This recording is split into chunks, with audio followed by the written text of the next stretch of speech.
Hello, hello, hello. Good morning to each and everyone. This is Maurice, but you can call me Marites or Kirayang Lady ng Cebu. Alright. Okay, Kiray kay pareha daw mignaong ni Kiray, which is I'm very proud of it, but mo prefer ko og Marites. Charot. Bitaw. Bisag unsa lang gud ninyo itawag nako good okay ra ko Maris, Marites, Riz or Monkey, mo daghan kay kog angga and I'm used to it. All right. So I'm a mother of a 9-year-old, I mean a 10-year-old kid. I have a partner and I'm here in Canada as an international student. So before anything else, I would like to say thank you so much to my family, most especially to my sponsors, which is my brother, Charlo, and to his wife, Sally. Thank you so much. I wouldn't be here if dili tungod ninyo. So thankful kayo ko kay you've given me a chance to prove to myself that I can do better. Charot. Okay. And I'll prove you more that I am capable of doing better and better. Charot. Okay, mura man tag nasa Miss Q&A anyway. Okay, so mag-serious at ano. So, I actually made this vlog. It's because I want to help everyone, or I want to help those people who's interested to apply for an international student here in Canada. I can help you a lot of information, not just financially, okay? Kaya nagpa-sponsor na sa din taon ko. Alright, but about information, website, tips, and links, I can definitely help you with that.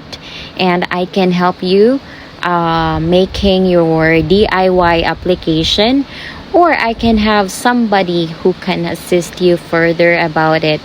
And they will help you getting an acceptance letter, a seat from one of the DLI approved schools here in Canada, because mao dyan na siya ang pangitaon dinhi if ever mo apply kang international student.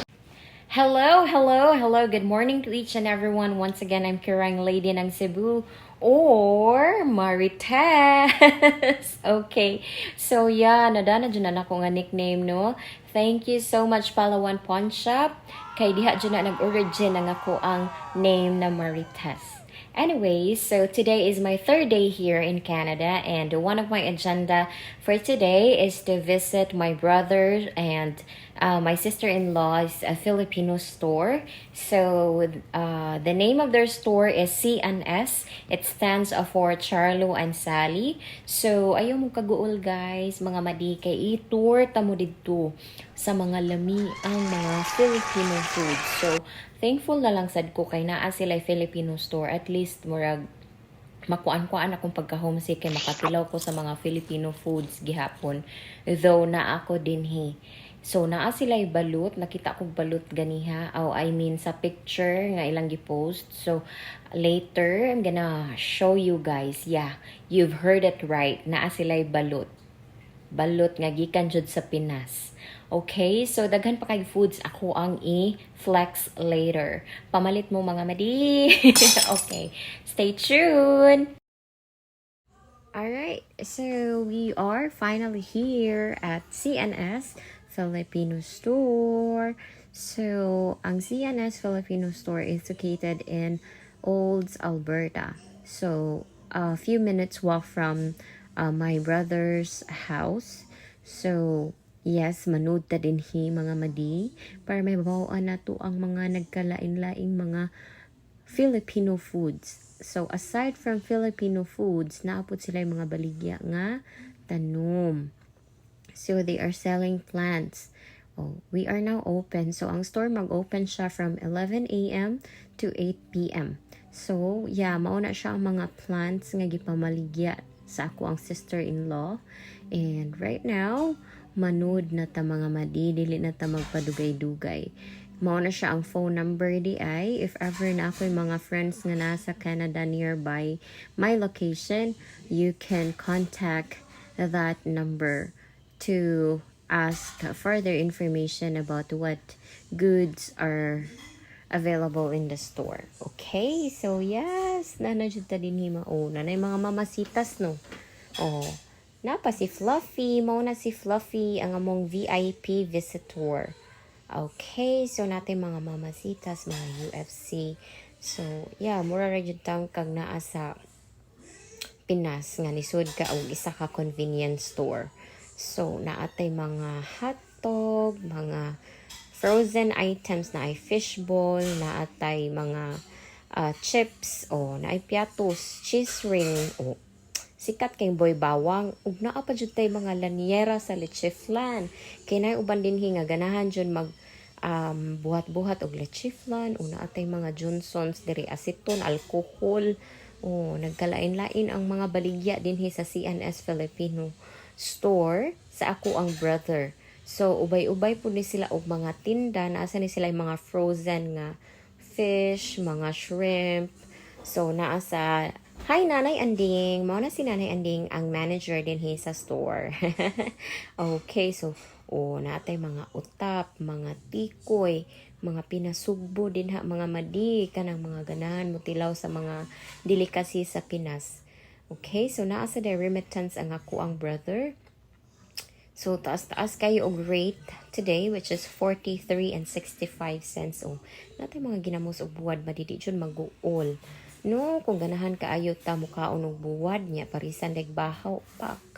Ari ra jud mo sa tindahan sa ako ang igsuon. So, mao na siya tanan. Bye!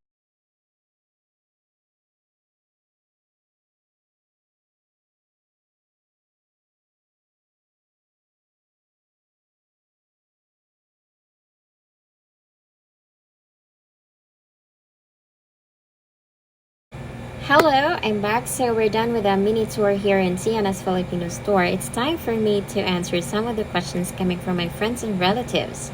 But before anything else, I would like to explain this step by step for you to have an insight or overview on how to become an international student here in Canada before you decide to apply. Okay?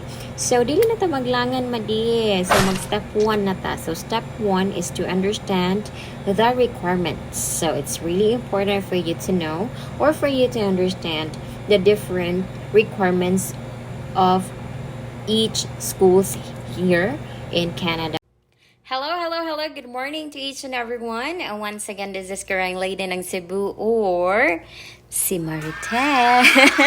Okay, so yeah, we had our mini tour yesterday of the CNS Filipino store, and we explained a bit of the step 1 on how to become an international student here in Canada. It's just that I need to pause because there's a few customers that I need to assist. So, bugo-bugo, ko diring dapita mga madi. So, need ko mag-focus when it comes to panukli. Kay kanang di pa kay ko familiar sa ilahang mga bills, and most especially sa ilang coins, maglibog pa ko. But I know time will come nga makat-on ra sa jud ko, piyungan na lang na nako, charot. Okay, so don't worry, I'm here already. Alright, so step 1, understand the requirements. So when you apply for a Canadian education institution, you really have to have a full understanding of the different requirements of the schools and what courses they offer. So your requirements will really vary depending on what school you're planning to choose. But mind you, most of the institutions here requires a language proficiency test, or what we call IELTS. So there are different band scores required too. Again, it depends on the school that you're planning to choose. And there are some schools also that does not require any IELTS or a language proficiency test. All you have to do is research, okay? So another thing, a candidate must conduct a careful analysis of the rules and regulations provided by the IRCC, which is aligned to study permit application process. Nga naman, because it's very important for you to know the rules and regulations kay if ever nga ma-approved ka and padung nakamularga na ay possible interview sa immigration. Parihan ako na ako interview sa immigration sa Manila.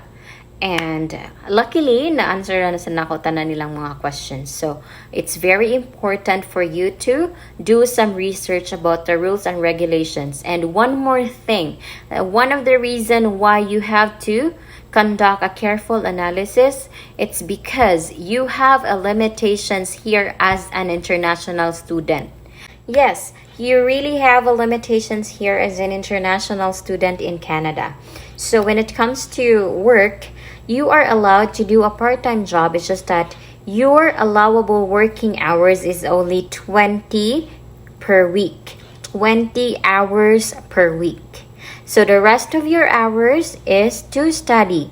Of course, you are here to study, right? Okay. But yes, again, the reason why I need you to have a careful analysis of the rules and regulations because this is one of your way to gain an entry here in Canada. So another thing, candidate must prepare their Canadian study plan a year in advance. So in this step, you have to prepare the necessary documents of the said application. Okay, so alright, so step 2. Okay, so step 2 is choose your course and institution. So diri na ka mamili na ka kung unsa imuhang ganahan nga program and unsa imuhang ganahan nga eskwelahan. So magpili-pili na ka diri madi. So the first step towards choosing an institution is you have to ascertain or to make sure that your preferred school is listed as designated learning institution. Because only designated learning institution approved can admit foreign student. So, kung wala sa DLI list ang imuhang ganahan nga school, it's a no. So, don't worry. You can actually check the link provided below for you to know if ang imuhang ganahan nga school is under siya sa DLI. Alright? So, you will be required to finalize a specific major course. So, when applying to study in Canada, the Canadian academic setup is flexible towards switching courses. So, okay ra na nila nga. For example, ang imuhang course sa Pinas is different from the course nga imong kuhaon din sa Canada. It's just that you really have to cover it in your statement of purpose. And you have to explain everything, detailed explanation kung anong kana imuhang ni switch ka sa kana nga course and nganong lahi imuhang course before. Okay, so ikaw na bahala mag-gemma dira. So step 3, take the proficiency language test. So in order to successfully gain an entry here in Canada, every international student will have to prove their proficiency in English or in French. So IELTS is the preferred test for proficiency in English. So for those people who's asking what is IELTS, IELTS assesses your English language proficiency across 4 skills, which is the listening, reading, writing, and speaking. So there are different test types as well, but for international students, we are required to take the IELTS academic test. Pay the fees and book your dates well in advance, and of course, you have to brush up your language skills to ensure your application does not get rejected. So we are not step 4, so apply for universities. So now is the time that you have your short list of universities and a friendly reminder, okay, or a friendly advice. Do not apply randomly. You must compare your options, identify your preferred courses and institutions, and select 1 or 2 alternatives as your backups, okay? Alright, so we are now at step 5, which is applying for a study permit. So, hapit na jud ka. So, if ever nga kaluyan jud taon ka sa Ginoo nga tagaan ka og seat sa imuhang ganahan nga school diri sa Canada, then pwede na ka mo apply og study permit visa application. So along with your study permit visa application is your most updated passport, your IELTS exam with proof of passing scores nga required sa imuhang institution, and your acceptance letter, of course, and your proof of funds that you can finance your studies here. Alright? So, mauna siya madi ang step 5. And one more thing, be careful when filling out the application form and make sure that you provide the accurate information with documentary evidence. Kay kung mamakak ka, it's a no for them. Remember, they will assess each international student if they will provide a seat or not. So, you really have to be careful. And diri na nga stage madi nga magpanawag na kasta ng Santos kay para lang matagaan ka og acceptance letter kay nganuman. Acceptance letter plays a significant role in your application. Kung wala kay acceptance letter, dili ka makaproceed sa imuhang study permit process. Alright? So, nato sa step 6, which is travel time. So, for example nga, na-approve jud mo, di mo katog, di mo kakaon, mura mo buang kay tungod sa kalipay, mura mo gibayaw sa langit. So, once the application has been processed, again, as what I've said earlier, sa step 1, there might be a possible interview from the immigration. So, you have to ready yourself and you have to start planning your travel to Canada.